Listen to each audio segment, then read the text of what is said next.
Muy buenas a todos y bienvenidos a un nuevo episodio de The Hustle Podcast en el que hablamos de los jovencísimos Oklahoma City Thunder.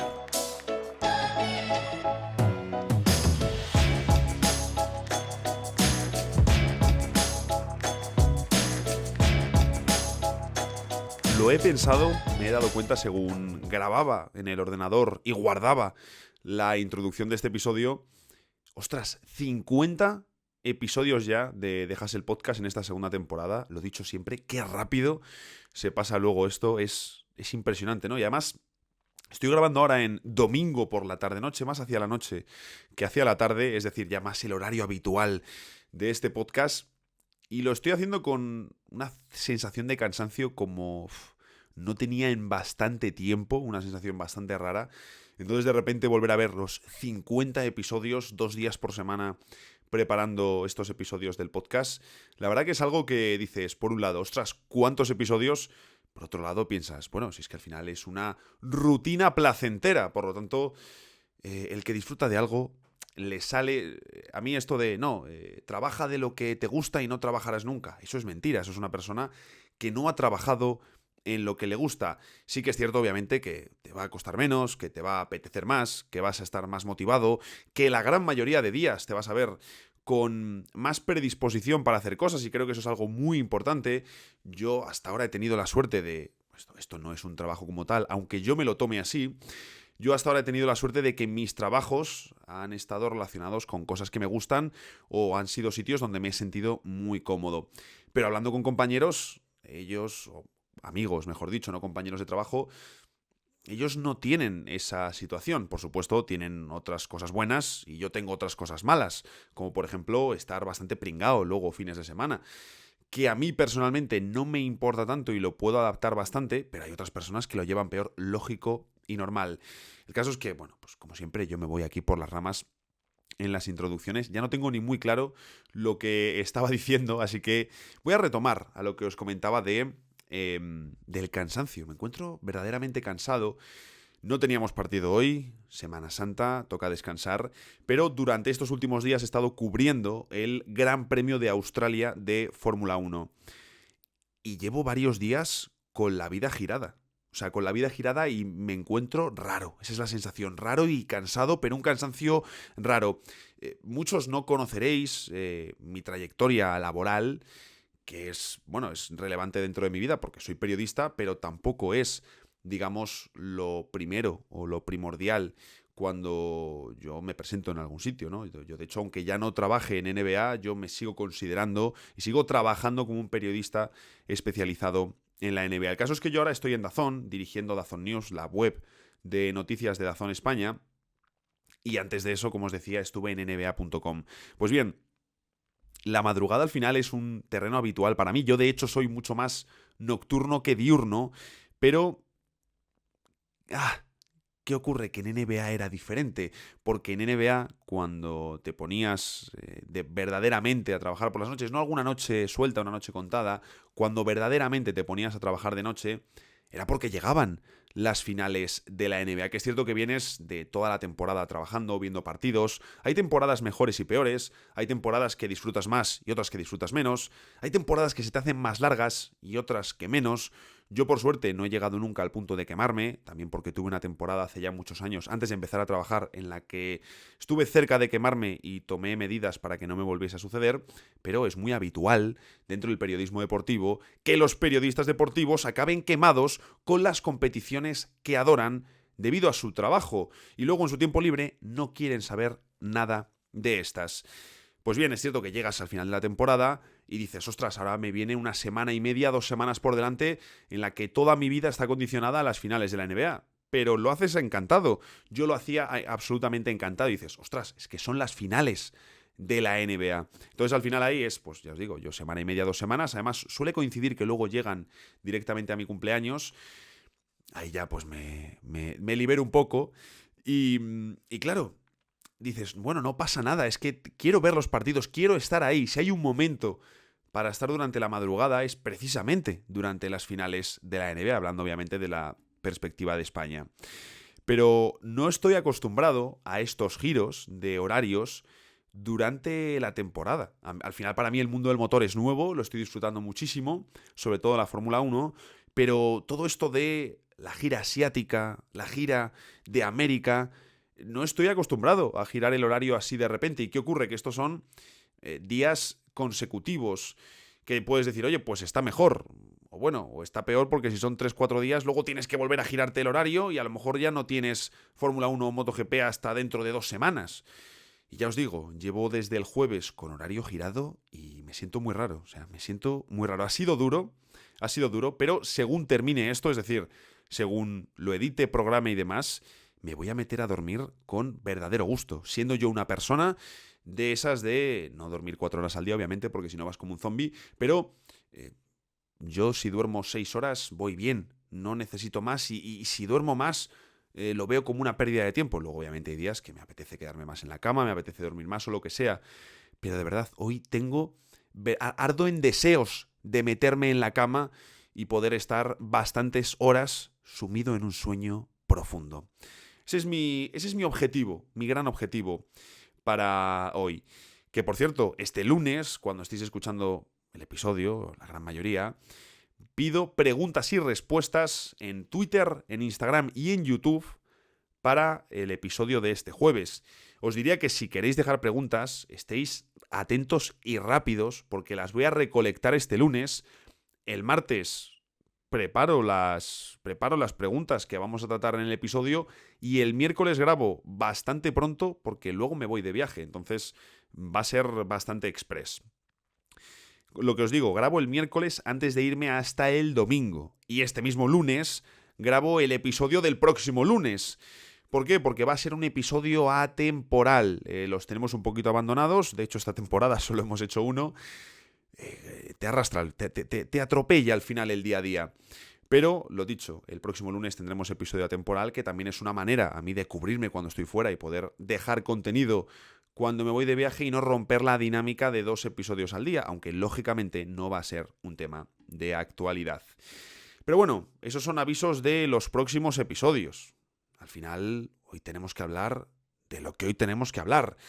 Y me doy cuenta, según avanza la temporada, según llega al final de la temporada regular, que el foco está, obviamente, mirando a los playoffs.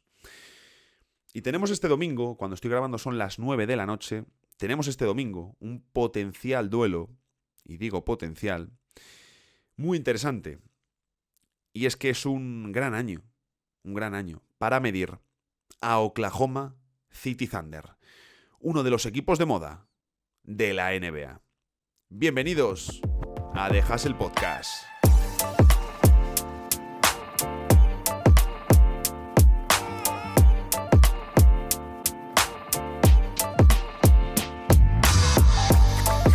Este último domingo, este NBA Sundays, ya sabéis que yo le pongo NBA Sundays al partido que veo el domingo, no el que como tal es el NBA Sundays. Pues bien, este domingo a las 12 de la noche, después de que yo grabe, es el episodio que estáis escuchando ahora mismo, teníamos, el verbo que queráis utilizar, o hemos tenido un duelo entre Oklahoma City Thunder y Milwaukee Bucks. Sinceramente, yo espero estar durmiendo para esa hora, o si no estoy dormido profundamente, espero estar durmiéndome viendo el partido. Pero vamos, ya os aseguro que no lo voy a ver entero esta noche y me pondré a verlo mañana por la mañana. Aunque por supuesto también hay una serie de factores que condicionan el partido, ahora lo hablaremos. El caso es que cuando grabo, Oklahoma City Thunder marcha con un récord de 12 victorias y tan solo 3 derrotas desde el deadline. Es uno de los mejores registros de toda la NBA y es que solo tienen por delante en este tramo de partidos a Boston y a Denver. Es decir, los equipos que elegiría la gran mayoría de la comunidad NBA si realizásemos una encuesta en todo el mundo de qué equipo va a representar a la conferencia este en las finales y de qué equipo va a representar a la conferencia oeste en las finales. Oklahoma solo tiene por delante a Denver y a Boston. Y ya lo hemos hablado porque lo comentamos el otro día en el episodio de revisando a los ganadores del deadline, Que es cierto que no recuerdo quién me decía, oye, pues lo mismo tenemos que considerar a Charlotte un ganador. No sé si un ganador como tal, porque creo que el traspaso de Terry Rozier no es bueno. Independientemente del nivel que esté mostrando Rozier, no es un buen traspaso. Y luego, bueno, el de Grant Williams sí que me gusta más. Al final, pues oye, si de Misic sacas algo interesante, si de Mann sacas algo interesante, sí que te va a quedar un dibujo mejor del que esperábamos. No sé si tanto como para meterles en el grupo de ganadores, aunque esto es lo de siempre. Los traspasos se miden en el momento que se producen y tiempo después. Ha pasado un poco de tiempo, no diría que el suficiente para medirlo, al final deberíamos esperar más tiempo y también saber, por ejemplo, qué termina sucediendo con las rondas que ha recibido Charlotte en este deadline. Pues bien, hablábamos de esa única gran laguna que tienen los Thunder y que todos conocemos, es el tema del rebote. El tema de que hay determinados equipos que cuando se enfrentan a ellos les hacen un auténtico hijo en la pintura. Y esa es la realidad. Lo hemos visto varias veces, por ejemplo, con Los Ángeles Lakers. Un equipo bastante mediocre, sobre todo para todo lo que tienen, sobre todo para tener a LeBron y Davis, lo hablábamos el otro día, una temporada en la que los dos están jugando con regularidad y consistencia, sin lesiones de por medio.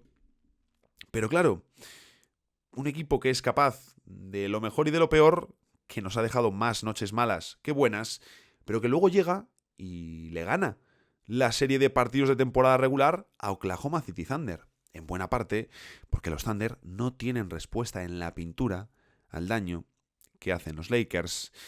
Y es cierto que en Oklahoma hicieron un movimiento en este deadline. Se hablaba mucho de, ostras, y si se hacen con Pascal Siakam, y si se hacen con algún jugador que verdaderamente les permita subir ya el suelo del equipo. Bueno, hicieron un movimiento en esa dirección, añadiendo a Gordon Hayward, pero claro, también es un poco lo que hablábamos en su momento en el deadline. Oklahoma ya tiene muchos jugadores. Si llega alguien, vamos a ver con qué rol lo hace. Y lo comentábamos el otro día, como Hayward tiene un papel bastante secundario en cuanto a minutos, y no hablemos ya de tiros. Es un jugador orientado a hacer que el equipo funcione. Y es cierto que al final Hayward es un refuerzo de identidad para Oklahoma, lo hablábamos el otro día, pero está ayudando, está haciendo su papel para que también Oklahoma sea un mejor equipo en el tema del rebote. Cuando Hayward juega, lo hace de 4 de ala pivot y lo hace con Kenrich Williams en el 5, es decir, formaciones de small ball, o con Chet Holmgren. Lo dicho, aquí Hayward le da cierta mejora a Oklahoma porque al final es un jugador veterano, de cierto tamaño, no es el más atlético, pero sí es un jugador muy inteligente. Por lo tanto, suman una baza que, si bien no es un gran especialista reboteador, sí que es un jugador que les viene a ayudar en este aspecto. Estoy todo el rato dándole leches al micrófono, de verdad. En fin, no trajeron un pivot, sí que se trajeron a mi queridísimo Bismack Biyombo, pero es que no está jugando. También es claro que tuvo el episodio de ese colapso en el banquillo, pero tampoco estaba siendo un jugador relevante para Oklahoma. Y esa es la realidad porque ese es su plan. Bien, esto ya lo hemos hablado en varias ocasiones. Perfecto. El plan de Oklahoma pasa por jugar sin un pivot de tamaño. Su rim protector, su protector de aro, se llama Chet Holmgren. Fuera de eso, quieren quintetos versátiles, largos e intercambiables. Fantástico. ¿Qué ocurre? Que es que desde el deadline hemos visto un cambio sideral en el tema del rebote. Os cuento.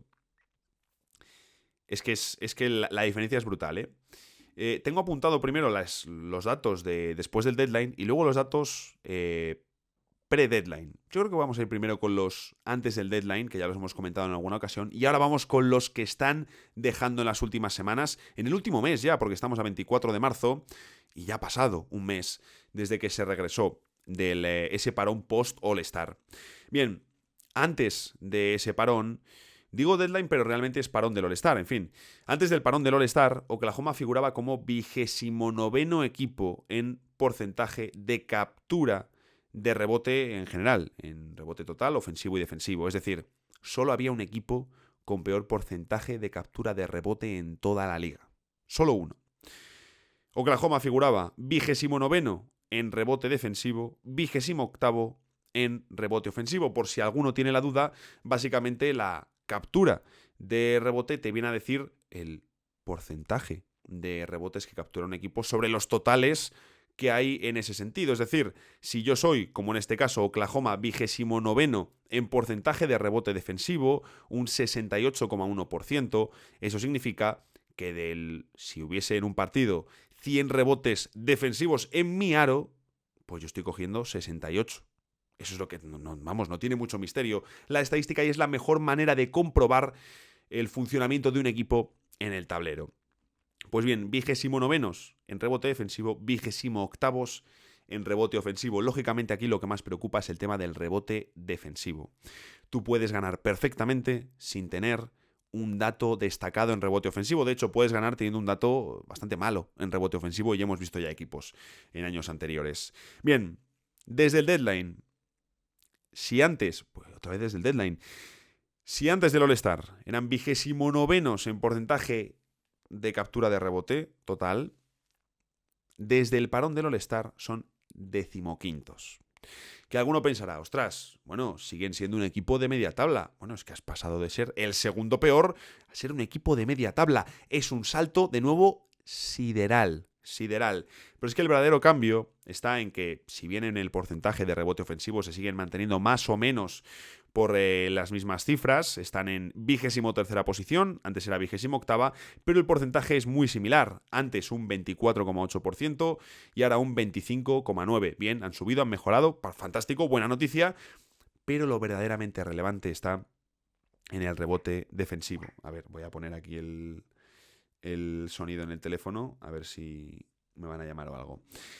En fin, como os decía, antes del parón del All-Star, Oklahoma era 29º en rebote defensivo y desde el All-Star son cuartos en porcentaje de rebote defensivo. Me parece una locura esta mejora. Y es cierto que viendo a Oklahoma en las últimas semanas, algún día sí que tiene la sensación de decir visualmente, que es muy importante medir no solo a través de estadísticas, sino a través de sensaciones, decir, ostras, está controlando muy bien Oklahoma el rebote defensivo, es una excelente defensa, una de las mejores defensas de la liga, pero que le falta esa capacidad de evitar que el rival tenga segundas opciones, lo cual además es una putada, porque si estás 15, 20 segundos realizando una defensa impresionante con cambios en los bloqueos, con actividad de manos, forzando a la defensa que realicen un tiro más o menos cuestionable y que te cojan el rebote, es algo que, vamos, todos los que habréis jugado al baloncesto, sea mayor o menor nivel, es una de las cosas que más te duele en el orgullo. Pues sí que últimamente transmitían esa sensación. Debo decir que me chocó mucho el dato cuando lo vi.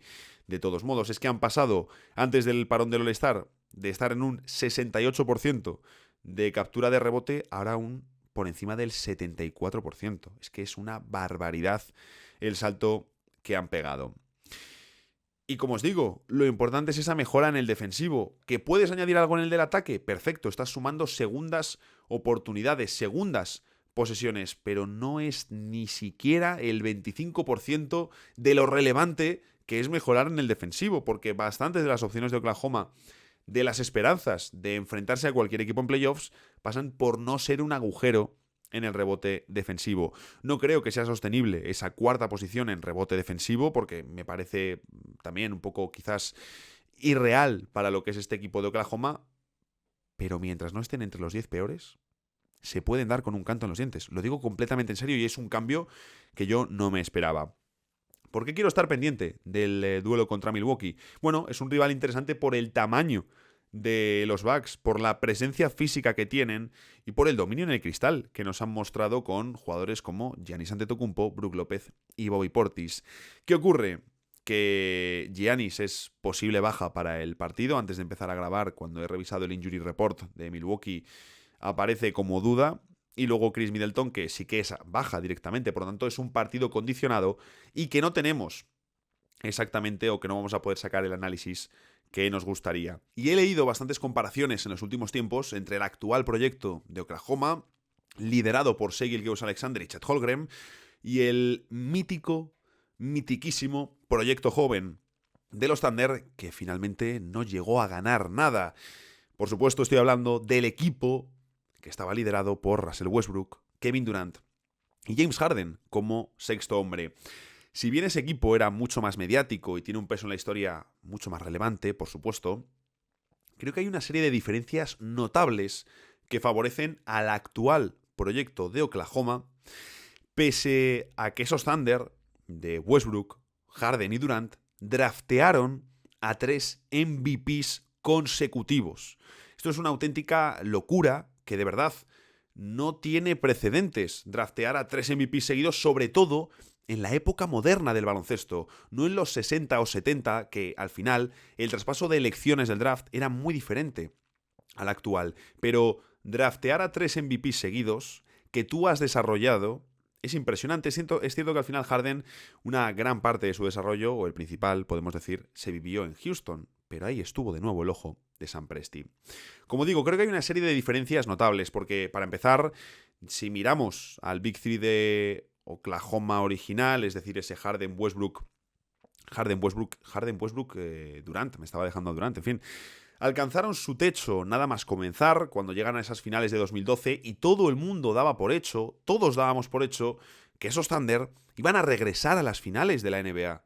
Se daba por hecho, pero no regresaron. Y lo cierto es que, quitando a Russell Westbrook, y podemos incluir, por ejemplo, a Serge Ibaka, todos los jugadores destacados de esos Thunder, salvo Russell Westbrook, han vivido sus éxitos fuera de Oklahoma. Por lo tanto, eso evidentemente no es una buena noticia para los Thunder.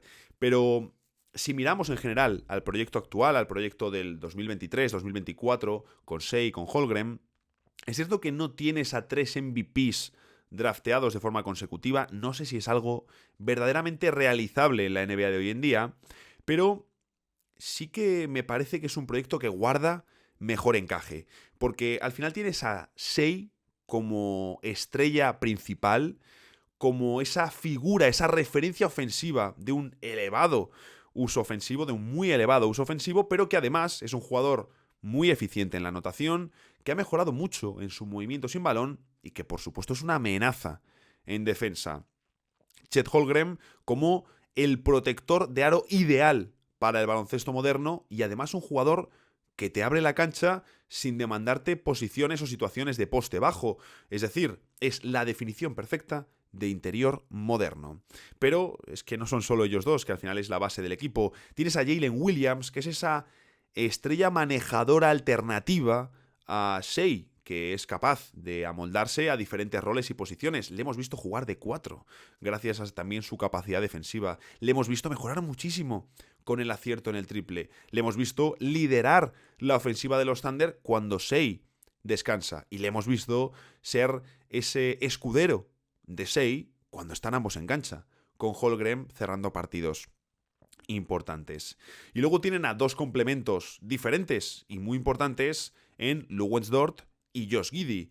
Ambos te dan defensa y envergadura. Dort te da una defensa brutal en el 1 para 1 y tiro de 3 muy fiable, y Giddey te da inteligencia, toma de decisiones, te da mucho rebote, te da salidas rápidas, te da también problemas con su tiro exterior que pueden suponer verdaderos desajustes para la ofensiva de los Thunder en playoffs, pero un talento más especial. La cuestión es cuál es su encaje de cara a los próximos años y también que acompañe su rendimiento, que en la 23-24 no está siendo tan interesante. Y por si fuese poco, tienes una nómina de especialistas alrededor que encaja de maravillas.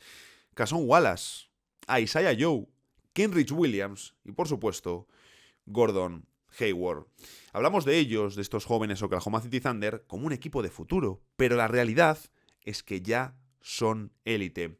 Al final, la temporada regular es la prueba del algodón. Aunque mucha gente diga, no, la temporada regular no importa, es una pachanga, es muy larga. Yo no te voy a decir que la temporada regular sea auténtico caviar, porque el caviar llega con los playoffs.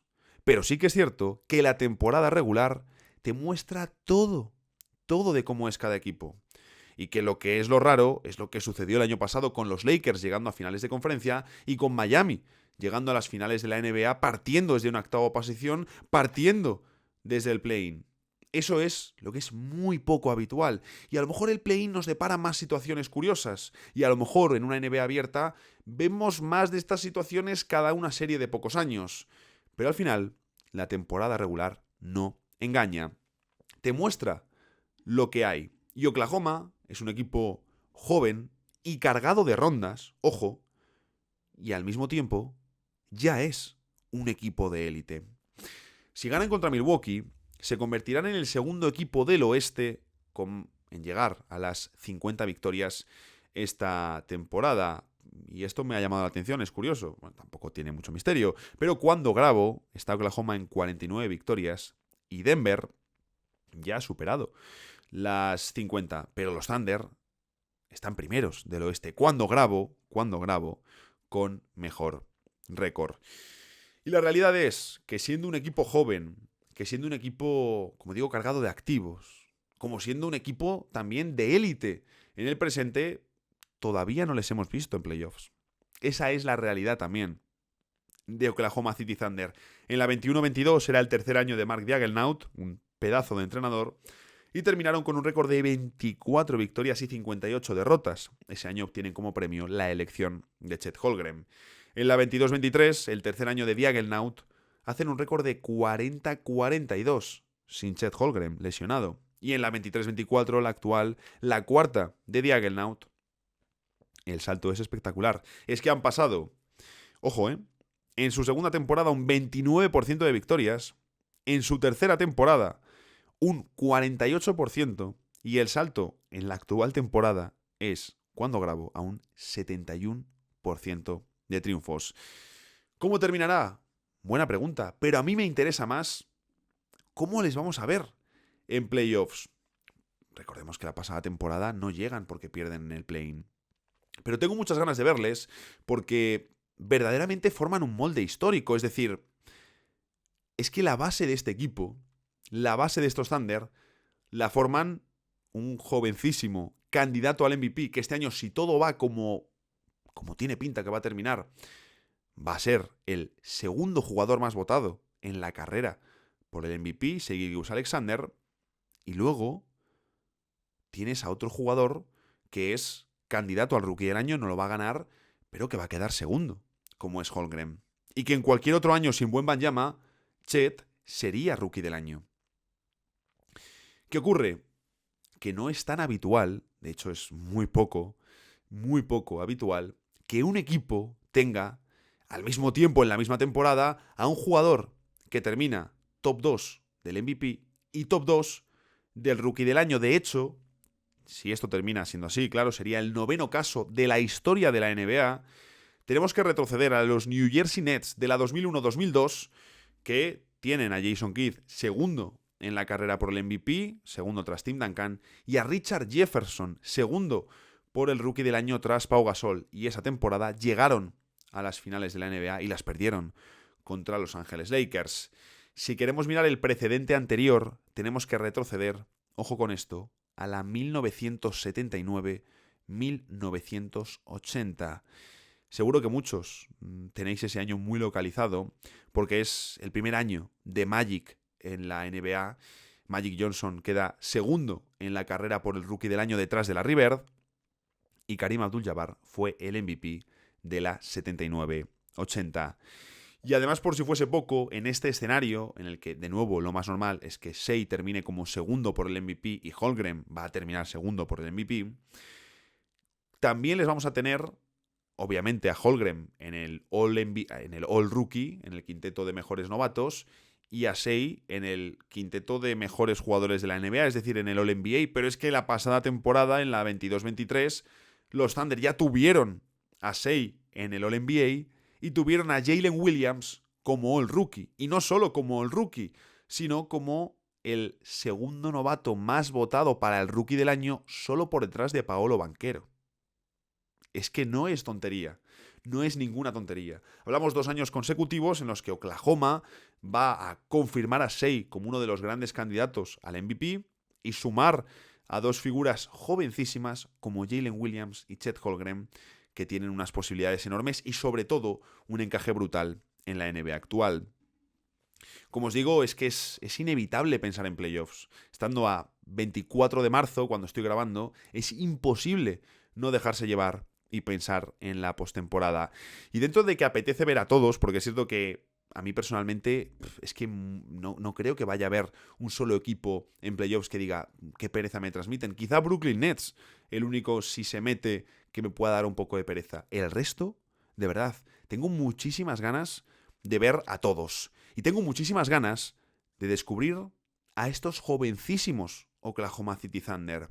Porque pocas veces, o incluso ninguna, en la historia del baloncesto, desde luego, no en la época moderna del baloncesto, nunca hemos visto a un equipo acumular tanto talento joven y tan diferencial desde etapas tan tempranas de su carrera y que te ofrezcan ya resultados.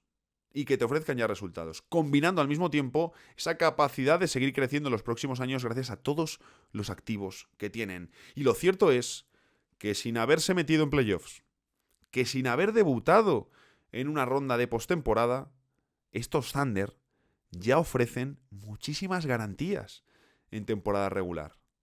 Es que es algo brutal cómo un equipo ha crecido tanto en 2-3 temporadas de forma orgánica, con lo que tenían en casa, confiando en un entrenador novato, nuevo como era Diagelnaut, el más joven, si no me equivoco, cuando se incorpora a la NBA, y la de resultados que les está dando. Sí, son menos mediáticos que los Thunder de Westbrook, Harden y Durant, por supuesto, pero también tienen un mejor encaje y, ojo, más posibilidades de éxito a medio plazo. Suena muy fácil decirlo.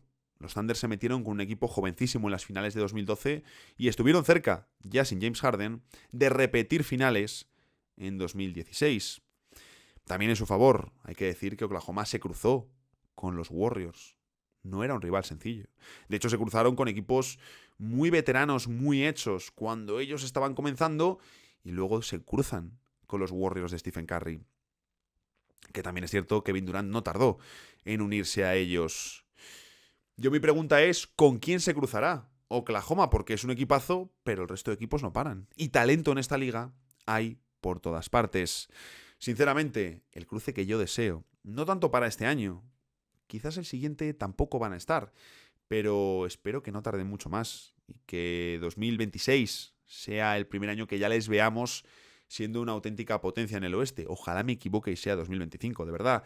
Pero necesito ver a estos Thunder enfrentarse contra los Spurs de Wembanyama en playoffs. Ese es el duelo que tiene que construir la NBA en la conferencia oeste para los próximos años. Oye, y Dallas y Luka Doncic, por ahí andarán. Vamos a ver primero qué pasa con Luka y Dallas. Pero tienen que encontrar ahí esa narrativa de rivales, de Holmgren y Wembanyama enfrentándose desde el minuto 1 y teniendo equipos diferentes, pero que consigan enfrentarse en playoffs. De verdad, es lo que más ganas tengo de ver los próximos años. Hay muchas cosas, pero desde luego esta es una de ellas. Aprovechemos estos últimos partidos de temporada regular para medir equipos, para fijarnos en determinados emparejamientos. ¿Qué queremos ver de cada equipo? ¿Qué partes nos dejan dudas? A mí estos Thunder me ilusionan. Cuando les veo, me hacen disfrutar del baloncesto, pero también me generan dudas. Por todo esto, quiero verles. Por todo esto, no quitaré el ojo de sus duelos más interesantes hasta que llegue la hora de la verdad. Hasta que los Thunder de Shai y de Chet se estrenen en cuestión de semanas en los playoffs de la NBA.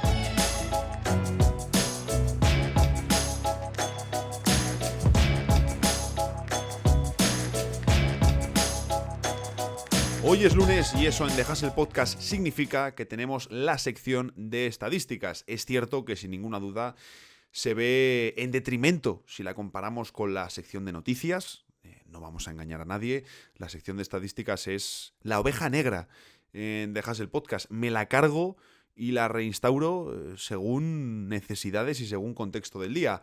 Hoy me la he medio cargado, no os voy a engañar, en parte por el cansancio, en parte por el traqueteo del fin de semana, pero sí que quería traer una serie de datos que me había ido apuntando, que me había ido guardando y que me parecen no tanto quizás relevantes, pero sí llamativos. Y ojo, la estadística no es solo para analizar, comerse la cabeza y tal. También hay datos muy chulos que los ves y dices, ostras, pues no me lo esperaba o me ha llamado la atención. Traigo 3 cositas a ver qué os parecen.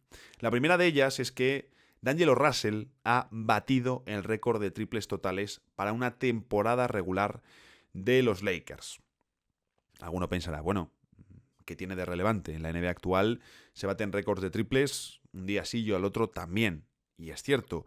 Lo que es llamativo en este caso es que Russell ha batido el récord de la franquicia que tenía Nick Van Exel desde la 1994-1995, que era, hasta ahora, el récord de franquicia más duradero de la NBA. Récord de triples totales, ¿de acuerdo? De otros aspectos no. Claro, pensad de nuevo, es muy raro que un récord de triples se mantenga tanto tiempo. Es que estamos hablando de muchos años sin romperse este récord. El segundo dato es de un jugador que ha estado en mis Phoenix Suns en la primera parte de temporada, un jugador al que yo había visto bastante poco y que a mí me ha gustado, me ha dejado buenas sensaciones, como es Chimezie Metu. Chimezie Metu ahora está jugando con los Detroit Pistons. Pues bien, con su debut en los Pistons de la 23-24, el equipo de Michigan ha utilizado ya un total de 29 jugadores esta temporada. Y el récord de más jugadores en una temporada lo tiene en la 2020-2021 Houston Rockets. Houston Rockets. Están a un jugador. No creo que lo vayan a igualar. No creo que quieran añadir otro dato a su miscelánea de la temporada, porque añadir algo más, aunque de por sí no te viene a ser un dato negativo, de hecho, me puedo estar colando, pero bueno, es que creo que lo tenía por aquí guardado, pero si no me equivoco, otro de los equipos que andaban muy arriba en la lista, no sé si eran incluso los Bucks campeones, a ver si lo localizo, pero había varios equipos que habían sido, mira, por aquí lo tengo, sí. Pues efectivamente los Bucks campeones, los Bucks del año después de ganar el título, 29 jugadores en plantilla. Por lo tanto, lo normal es que si tu equipo está muy arriba en esta lista, no sea un buen equipo. De hecho, la lista está plagada de equipos malos, equipos en reconstrucción, que tienen más jugadores porque han hecho más movimientos.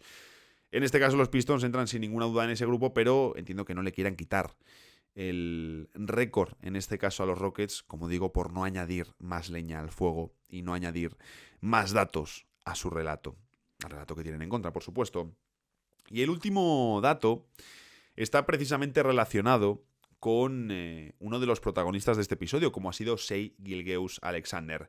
Se ha hablado mucho esta temporada de los partidos de 30 puntos de Shai. También hay un poquito de stat padding, de perseguir la estadística. Hemos visto, sobre todo en un partido puedo deciros pocos días, y que fuese hace 2 semanas, en el que vimos a Shai sacando rápido, yendo para anotar muy rápido para volver a superar la cifra de 30 puntos en un partido que, si no me equivoco, perdieron. Pero bueno, es que esto al final es parte de la NBA. Se ha construido un entorno donde la estadística tiene mucho peso, donde los datos importan de cara a luego sacar contratos más grandes, de cara a que se hable más de ti, de cara a que tu nombre aparezca más. Por lo tanto, yo entiendo que los jugadores le den importancia a esto. Es lógico por el ecosistema que se ha creado. Pues bien, lleva 50 partidos de al menos 30 puntos esta temporada cuando grabo. Recordad que tenemos un Bucks contra Oklahoma entre que grabo el episodio y lo publico a Spotify, YouTube y demás plataformas. Pues bien, el récord, hasta que ha llegado Shai esta temporada, el récord era de 47 para Kevin Durant. Shai está proyectado a llegar a los 60 partidos. 60 partidos con al menos 30 puntos. Bien, esto es algo que tan solo han conseguido 4 jugadores en toda la historia.